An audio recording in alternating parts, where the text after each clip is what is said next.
Hey everybody, it's Rob from Flailthroughs. This is Gundam Battle Operation 2, and this is a request for Axel, who asked me to do a something in the colors of the Gundam Ground Type S from Gundam Thunderbolt.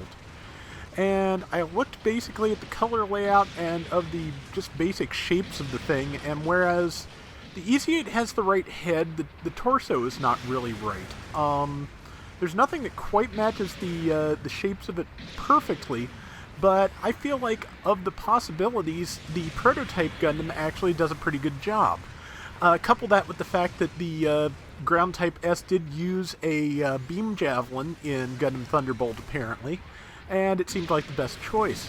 So because as far as I know the S used a beam rifle, I'm using the beam rifle, which is not good. I mean, it does okay, but frankly, if you're playing a raid and you have the option between a weapon that can stun and a weapon that can't, you should be using the weapon that can stun. It just guaranteed. And since the Proto Gundam's beam rifle does not charge, that's pretty much you use the bazooka. So this is an unusual thing to be using. It's kind of a tough way to go, but it's not bad. There are better raids, there are better things you could be doing, but it is usable.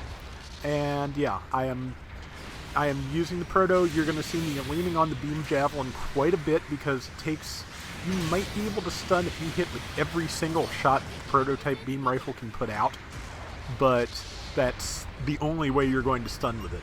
I'll have to try what you can do with the Gym Guard Custom though, and like beam shot into Vulcans and see if that will stun.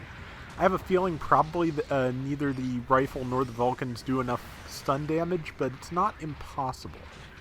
So I'll give it a try and see if it works. If that's a viable strategy for this, I want to know. As you can see, I think that was with type disadvantage, it did about 1,000 damage a shot, which is as fast as it can. No, it's neutral damage because that's a Striker Custom, but it does okay. It's not great against generals, it's useless, but yeah, I shouldn't have gone out after that Striker Custom though, because I got isolated and killed way too easily, which is pretty much the Proto Gundam's problem doing this. But as it is, the round picks up from here, so we'll see how it goes. I will tell you in advance, I do not actually get any of the rankings at the end of the match, none of the 4 major categories, but it's a relatively solid round in a difficult combination. So that's why I'm going with it. And I hope you like the colors, Axel. I hope it's what you were going for, because it took me a while to figure out what to do with this one. And the Dom Barrage just came over and slammed me in the feet, which not a huge deal, but I'm going to, go after the Striker Custom first, because that was an easy kill. And next up is the Barrage, if I can find it. I found it, and it's not facing me. More fool it. And, unfortunately, I did not quite get the kill, because it was on, slightly angled ground.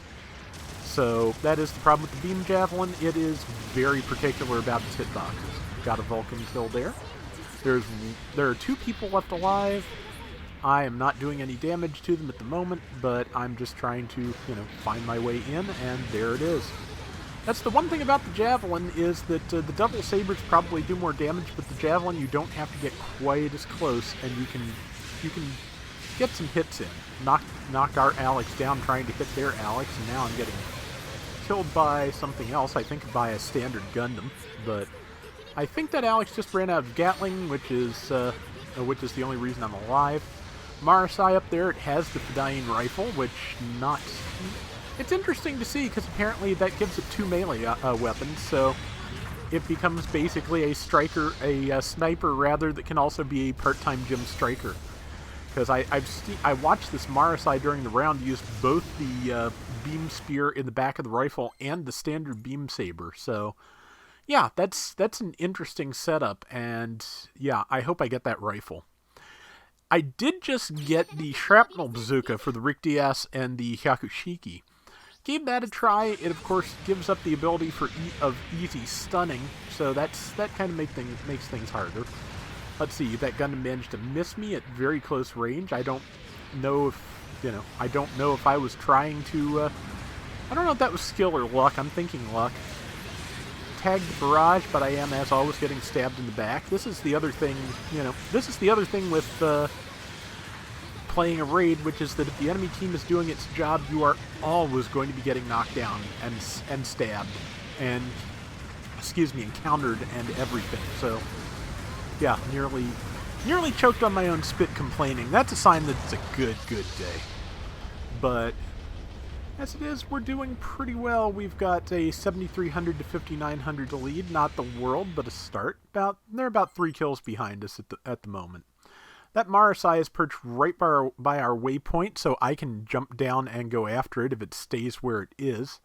Alternately, if it doesn't, and I think it may have gone down and gone to close in with our team, I can go after something else, like there is the Dom Barrage. And right now there's nothing particularly close to me behind it, so I can give it a couple of good stabs and immediately shift out of the way of that Alex who tried stabbing me in the back.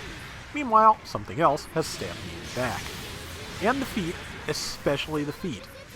Now I am trying to get a move on here without being able to boost, because as you can see I have about a half a bar of legs, which means the very slightest boost will, drop from even the smallest ledge will land me on my face. So, just trying to do what I can to the Striker Custom from up here, because there's not a lot I can do. And hence the land on my face. They said enemy near base. I came into here to make sure nobody was trying to bomb our base. They got my mobile suit. I was about to die anyway, so this is not a terrible use of my time.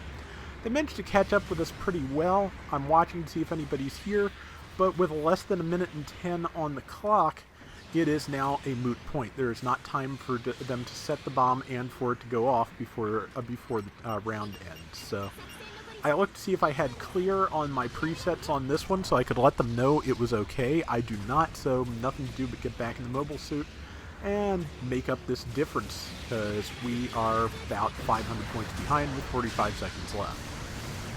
Now we have to fight. Now we have to fight pretty quickly and the best we can. Trying to get into the barrage. I'm going right past the Mars. I did stun on my way through because I knew if I didn't, it would kill me. I was not smart enough to do that with the other thing that was with the barrage, but I am trying to get some shots in. And as always, they are all beating on me because I'm trying to do that. Signaled for help, because if we all focus the barrage, we can get and keep the lead. Somebody else managed to get a good lead for us while I was trying to get the barrage. And I am dead, but we are still 400 points ahead with 5 seconds to go, and if everybody can stay alive, which it looks like they're going to do, that is going to be enough for us. So, yeah, timeout. We made it. A narrow win, but that is the best I have done with the prototype. And yeah, part of it is my own failings, and part of it is just hard to get in on people, especially here on the Arctic base, which is a very small map that kind of encourages team cohesiveness if the team's paying attention, because it's small and you can all stick together effectively. But either way, that's it. 4 kills, 5 deaths. Not bad for the suboptimal equipment for this mobile suit. But anyway, that is going to do it for today's Gundam Battle Operation 2. We will be back soon with more, so till next time, everybody take care and have fun. Later! I wouldn't mind the Gundam Ground Type S getting into the game, because it's a decent little design. And it's one of the less ridiculous Gundam Thunderbolt designs. No really ridiculous backpacks, just a mildly ridiculous backpack. It'd be fun to use.